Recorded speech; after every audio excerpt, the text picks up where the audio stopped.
Son salvas de cañón que se escuchaban desde la fortaleza San Carlos de la Cabaña en La Habana para recibir al grupo de buques militares rusos que ingresaban ayer a puerto, una fragata con capacidad para misiles hipersónicos, un submarino con propulsión nuclear y un petrolero de reaprovisionamiento, además de un remolcador. Bienvenidos, y vamos a hablar de la flotilla que entró ayer a puerto de La Habana con Jesús Núñez Villaverde, que es codirector del Instituto de Estudios sobre Conflictos y Acción Humanitaria, con sede en Madrid. Y también tenemos a Ricardo Marquina, periodista y documentalista. Véanlo en sus redes sociales, vale la pena lo que hace como documentalista, y además vive o vivió en Moscú y fue corresponsal tanto de Deutsche Welle como de otros medios. Bueno, empezamos la primera pregunta. Cuando decidíamos en la producción sobre si dedicarnos a este tema, muchos o algunos tenían la opinión de que, bueno, es un barco de guerra y un submarino que no van a hacer maniobras, que no están armados. Entonces, ¿por qué hablamos de esto? Pero el foco de muchos medios estuvo en las imágenes de esta llegada. Algunos incluso llegaron a hablar de diplomacia de los misiles. Jesús, ¿por qué entonces estamos hablando de esto? Creo que depende de si se analiza lo que ha ocurrido, esa entrada de esos buques, como una noticia absolutamente suelta o dentro de un contexto. Como noticia suelta podría resultar incluso hasta alarmante, porque sería dar a entender que 4 buques de guerra rusos están ahora mismo a apenas 145 kilómetros de territorio y de aguas estadounidenses, y que por lo tanto eso haría pensar que detrás de ese gesto podría venir un incremento de la tensión entre dos gigantes como Estados Unidos y la propia Federación de Rusia. Pero si lo contextualizamos, pierde inmediatamente ese significado para cobrar otro completamente distinto. En primer lugar, como ya se ha señalado, porque esos buques, ni la fragata ni el submarino nuclear, llevaban armamento, en ningún caso armamento nuclear. Moscú se adelantó ya en abril para avisar a Estados Unidos de que iba a realizar maniobras con esos buques en el Atlántico, en aguas del Atlántico, y que luego se iban a dirigir hacia Cuba, pero que no llevaría en ningún caso armas nucleares. Por lo tanto, intentando transmitir una imagen de cierta transparencia para no alimentar precisamente una potencial escalada. Si a eso se le añade que los buques de guerra rusos llevan haciendo escala en puertos de La Habana y en puertos cubanos desde hace mucho tiempo, pues este sería realmente uno más que en ningún caso, desde mi punto de vista, indica que podamos estar ante una escalada inmediata de esas tensiones entre Moscú y Washington, a pesar de que alguien podría conectar este asunto y esta llegada a Puerto de La Habana como una respuesta de Moscú al permiso que Estados Unidos ha dado a Ucrania para poder utilizar las armas que se le suministran contra territorio ruso. Creo que esto ya se sabía desde antes. Creo que esto no es una respuesta inmediata, pero evidentemente es una señal que tenemos que contextualizar para no perder la idea de que la tensión, en cualquier caso, sigue subiendo con Ucrania como foco de atención principal. Y Ricardo, ¿cómo lo ves vos en nuestros medios, en Occidente? Está en todos los medios. ¿Qué lugar ocupa este tema en el espacio informativo ruso?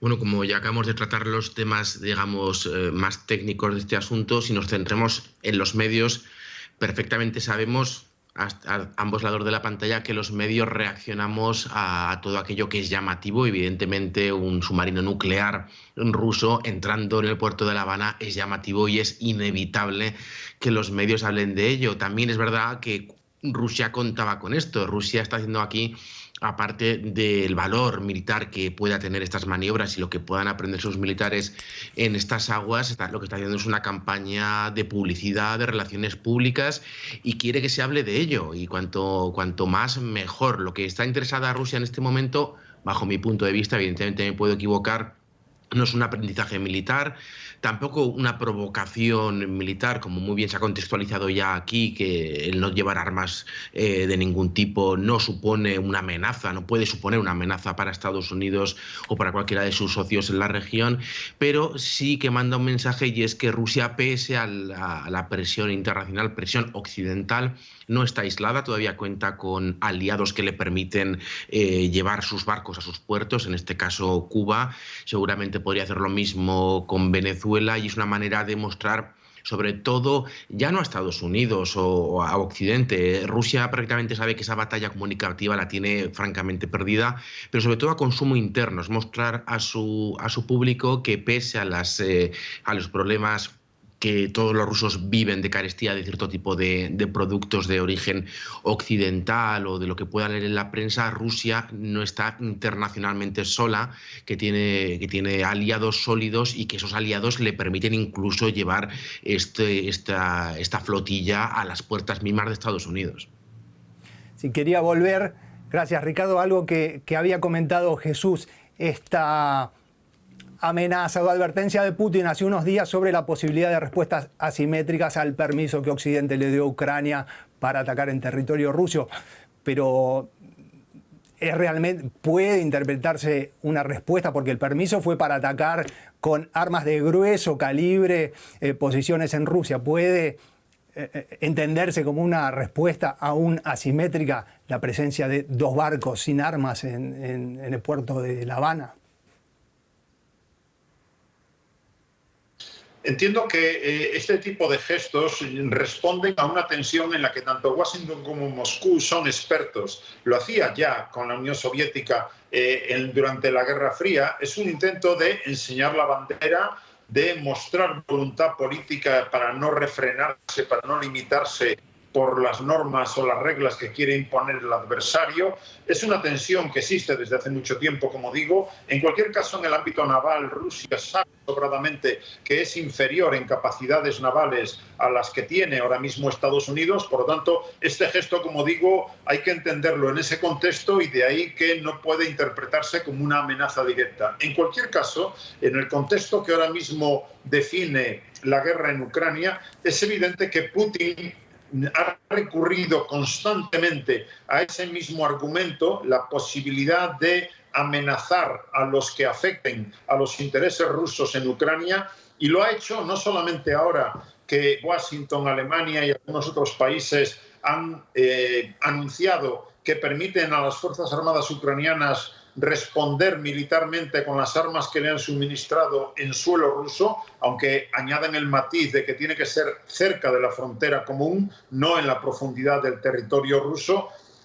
Fue lo mismo que ya se dijo cuando se le empezaron a entregar carros de combate, cuando se le empezó a entregar munición de artillería de 155 milímetros o algunos de los misiles de largo alcance con alta precisión. Y sin embargo, lo que hemos visto es que Rusia hasta ahora mismo no ha materializado en ningún caso esas amenazas. Moscú sigue adelante con su plan militar, intentando ahora mismo multiplicar los frentes en la primera línea de batalla, avanzando incluso no solamente en el Donbass, sino también en la zona de Kharkov. Y por lo tanto, desde ese punto de vista, Moscú muestra una dinámica que implica el intento de prolongar el conflicto sine die, entendiendo que de ese modo puede hacer valer su superioridad demográfica, industrial y económica frente a una Ucrania que depende vitalmente de los suministros occidentales. Pero insisto, no parece que Rusia, en términos de probabilidad, no parece que lo más probable ahora mismo sea que Rusia quiera golpear en algún país de la OTAN o amenazar directamente a Estados Unidos. Sabe que está prácticamente al límite de sus fuerzas y que no tiene capacidad para ir mucho más allá. Y por supuesto, los medios fascinados con la idea de tener titulares como regreso a la Guerra Fría, diplomacia de los misiles por este episodio de ayer y de estos días. Estados Unidos dice que esto no le preocupa. Seguimos de cerca los movimientos de los buques rusos en la región. No nos sorprende su presencia, ya que este tipo de escalas son habituales y se han producido bajo diferentes gobiernos. Como siempre, vigilaremos de cerca cualquier embarcación extranjera que opere cerca de nuestras aguas territoriales. Aunque nos tomamos estos ejercicios en serio, no representan ninguna amenaza para Estados Unidos. Bueno, la vocera del Pentágono resumía bien lo que nos contaban Jesús y Ricardo. ¿A Estados Unidos no le preocupa? ¿Es así, Jesús? Evidentemente le preocupa cualquier movimiento que hace una potencia militar como la rusa, que es la primera potencia nuclear del planeta y que sigue teniendo medios para poder navegar por los mares y océanos del planeta, evidentemente le preocupa, y de ahí la vigilancia estrecha que tiene sobre las actividades que realiza. Lo ha hecho durante las maniobras que esos buques han llevado a cabo en aguas del Atlántico, lo han hecho cuando se han acercado a Florida en dirección hacia La Habana, junto con Canadá, que también ha desplegado medios militares, aviones y buques para hacer un seguimiento de esa flotilla. Pero, una vez más, ahí es donde encontramos el límite. Preocupación no significa poner en marcha una dinámica que tampoco por parte de Washington interesa para tensar más las relaciones, que ya son claramente tensas desde hace mucho tiempo, con Moscú. Creo que es un episodio que, además, recordemos, esos 4 buques van a estar 4 días en La Habana sin realizar ningún tipo de actividad militar, solamente es una visita porque en mucho tiempo Ricardo se dirijan a Venezuela, pero nada de eso supone, insisto, un incremento de la tensión. Bien, y dejemos por un minuto la relación entre Washington y Moscú y vamos a la relación Rusia-Cuba, que de esto se trata estos días. Además, porque la flotilla llega con el canciller cubano en Moscú, reunido con Sergei Lavrov. Es una relación que se revitalizó en los últimos años en una versión postcomunista, postcastrista. No es lo mismo que la vieja relación de la Guerra Fría. ¿Cuáles son los vectores para ustedes que definen esta relación, Ricardo? Bueno, yo no soy un especialista ni de lejos, ni pretendo serlo sobre el tema, sobre la política interna cubana, pero entiendo que por parte cubana hay cierta nostalgia o quizás desconocimiento de lo que es Rusia, y hay un vector todavía, digamos, ideológico, ¿no? Hay como una parte de la izquierda internacional suele mirar con simpatías a Rusia, pese a ser Rusia un país ultraconservador, a veces realmente muy escorado a la derecha o incluso a la extrema derecha en muchas de sus políticas internas, pero para Cuba pues sigue habiendo ese vector quizás ideológico. Evidentemente para Rusia no, Rusia es un país ultraconservador en lo político, liberal en lo económico, hay un capitalismo de Estado si lo queremos ver, pero no es un país comunista. Y su relación con Cuba es básicamente lo que hemos nombrado antes, la necesidad del país de tener aliados, sean los que sean. A Rusia le viene bien ahora mismo Cuba, Venezuela, Irán, Corea del Norte o Nauru. Cualquier país que sea capaz de votar a su favor en las resoluciones de las Naciones Unidas, pues será más que bienvenido en Moscú, con flores, con visitas, con restaurantes, con lo que sea menester. Rusia está muy necesitada de ese apoyo internacional, pero no hay un vector ideológico, como muy bien apuntabas, que sí que había en la Unión Soviética, que era esa fraternidad socialista. Ahora mismo no puede haberlo. Rusia es un país ultraconservador que encierra a los comunistas, que encierra a los socialistas de verdad. Ahí está, las cárceles rusas están llenas de presos políticos, muchos de ellos son comunistas, y no puede haber una afinidad ideológica. Esto a Moscú le da igual, porque es capaz de tener amistad eterna con China y con Irán, con países con políticas tan divergentes, y también se llevaba bien incluso con el Brasil de Bolsonaro, y se lleva bien ahora mismo con el Brasil de Lula. La ideología no es para Rusia un impedimento, una barrera o un motivo por el que acercarse a un país. Bueno, hay muchos que también reclaman que potencias occidentales tengan una visión también pragmática de las relaciones internacionales, o por lo menos en el discurso. Pero vuelvo a Jesús y quería preguntarte sobre otros factores que veas de la relación entre Cuba y Rusia.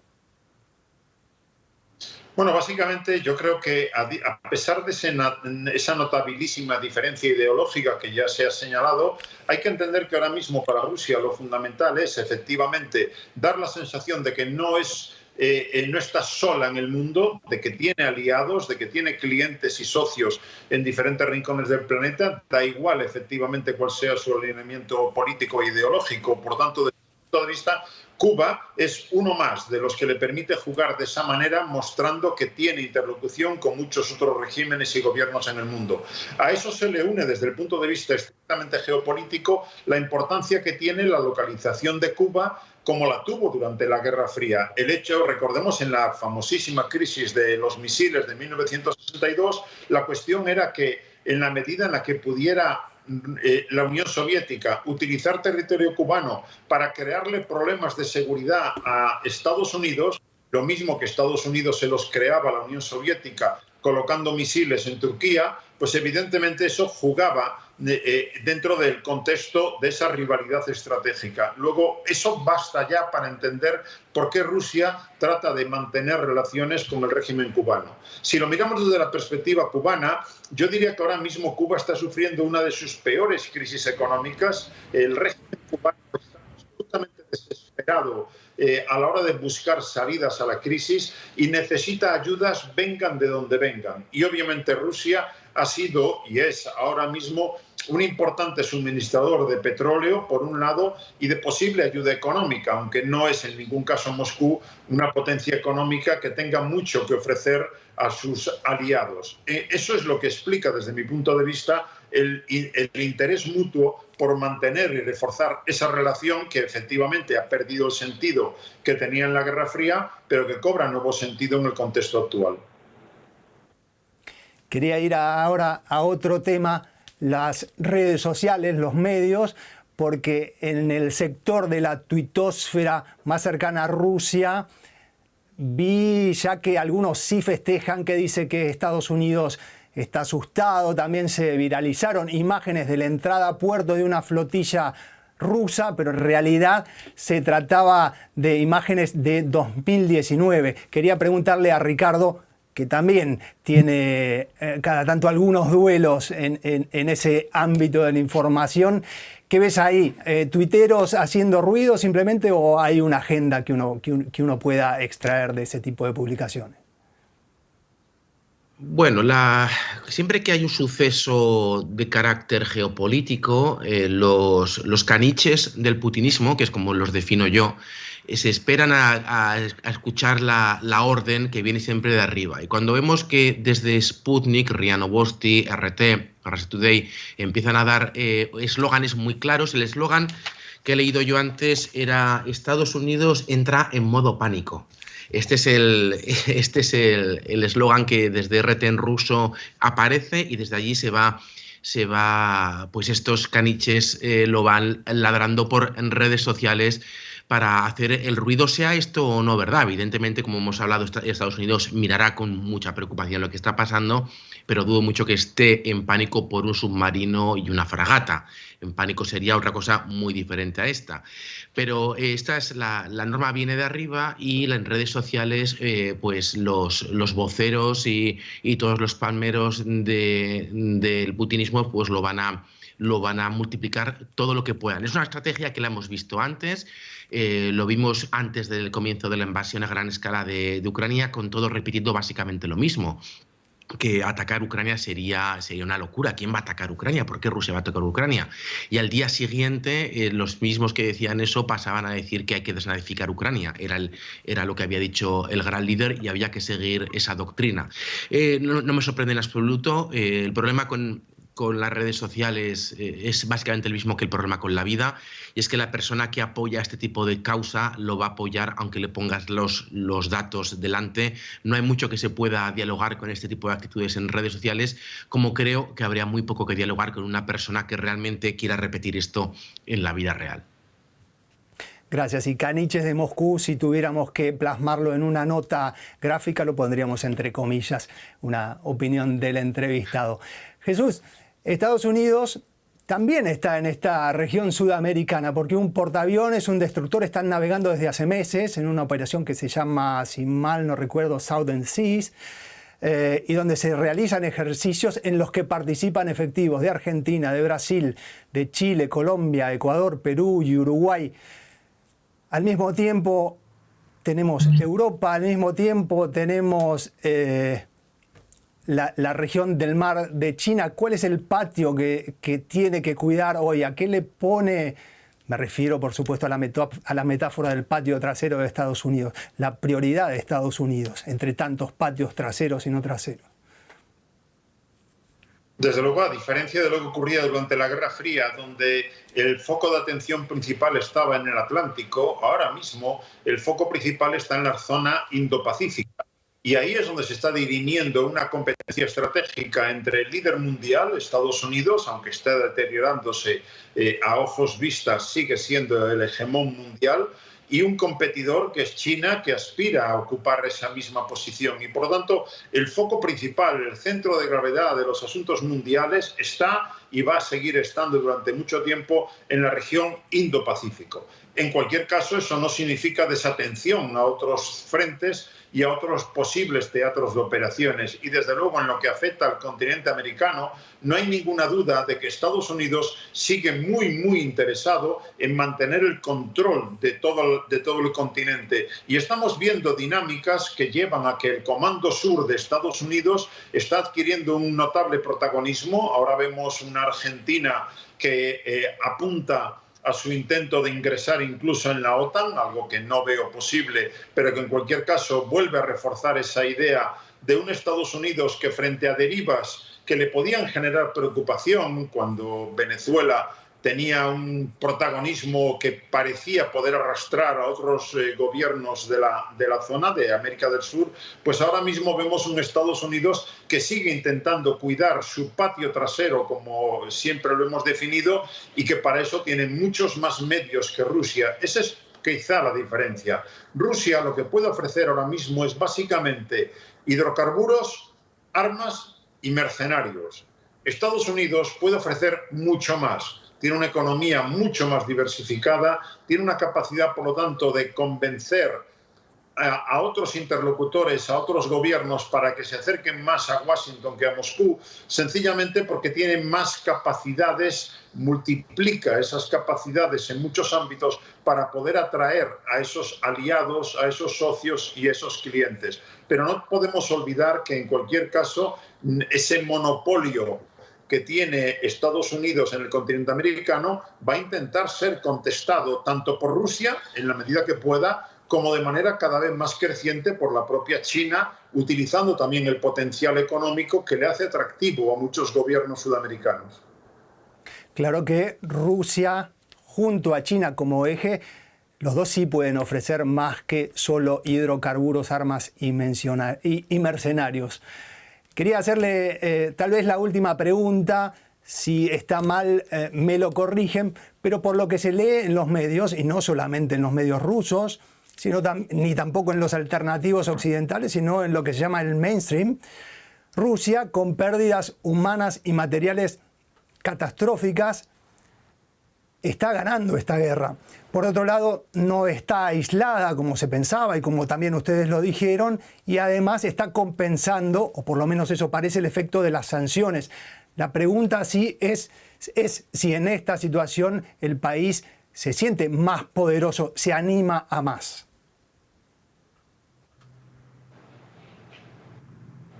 Para Jesús.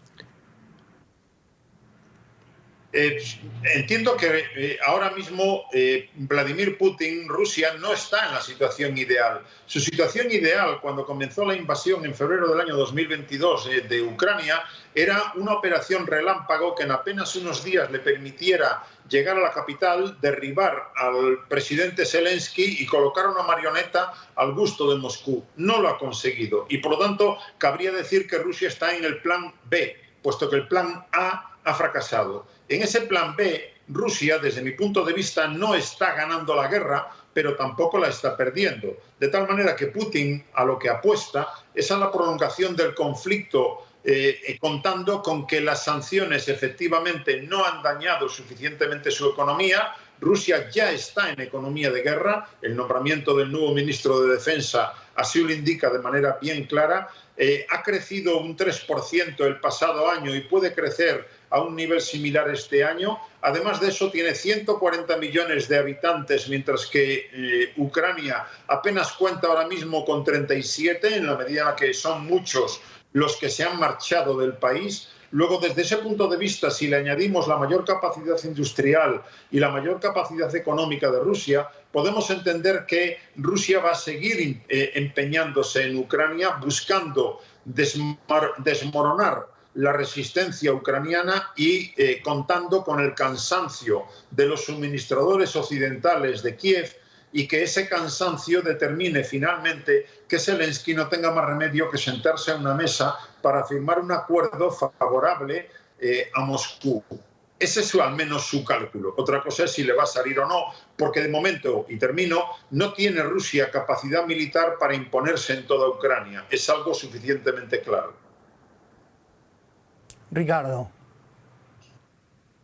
Sí, creo que el análisis es muy certero. Rusia quiere toda Ucrania, no ha podido, difícilmente podrá en un corto plazo, pero la estrategia de Rusia, lo he dicho muchas veces y lo repetiré, es ahogar a los ucranianos en sangre, pero en sangre rusa, empujar a más gente, a más rusos, hasta el agotamiento de las fuerzas de las filas ucranianas. Esa es la estrategia rusa, está claro, es el plan B. El plan A, la operación quirúrgica con las tropas de élite falló, estrepitosamente falló, y ahora pues el plan B es empujar a su ejército hasta el agotamiento de las tropas ucranianas. Y hay que decir que en Rusia hay una gran fe en que Donald Trump gane las elecciones en Estados Unidos este año y que eso suponga un punto de inflexión y un cambio en el apoyo a las fuerzas ucranianas. Hay una fe a veces casi religiosa cuando hablo con conocidos y hablo con rusos a este respecto, que es cuando llegue Trump esto forzará un cambio, y un cambio que en Rusia dan por sentado que será favorable a los intereses rusos. En cuanto, volviendo al tema de las sanciones que no funcionan y la economía de guerra, es verdad, Rusia está en economía de guerra y eso es precisamente lo que puede explicar las cifras de crecimiento, porque Rusia está poniendo muchísima gente a trabajar, muchísimo dinero del Estado, dinero público, en fabricar armamento y en pertrechos para la guerra, y eso explica este crecimiento. Si ahora mismo terminase la guerra, es muy probable, no soy economista, pero lo he hablado con muchos economistas, es muy probable que viésemos un descalabro muy severo de la economía rusa, que es una economía ya intervenida desde hoy mismo.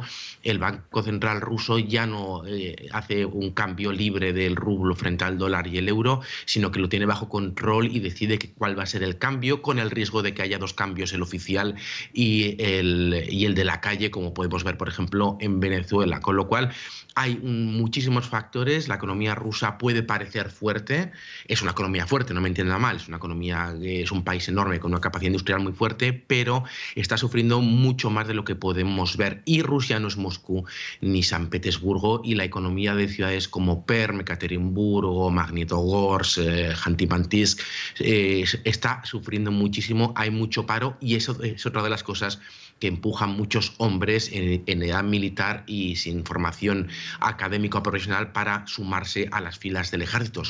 Es una rueda de hámster, si lo queremos ver, que justifica la economía y por qué muchos hombres están acudiendo a la guerra. Pero ¿Rusia está ganando la guerra? ¿La está perdiendo? Rusia está aguantando muy bien, porque por un momento parecía, cuando las tropas ucranianas retomaron Kherson, que Rusia iba a retirarse de ciertas partes importantes del país. No es así. La voluntad, al menos de las autoridades rusas, es seguir conquistando seguramente todo Donbass y Odessa, y yo apuesto a que ese va a ser su intento de llegar a unir Rusia con Transnistria, con Piednestrovia, con la República Separatista de Moldavia, desde allí a la Rusia que llamaríamos continental, hasta Rostov del Don. Me quedaría media hora más con Jesús Núñez Villaverde y con Ricardo Marquina, pero tenemos que cerrar acá el programa. Les agradezco muchísimo por participar y hasta una próxima ocasión. Muchas gracias. A ustedes. Un placer, hasta la próxima.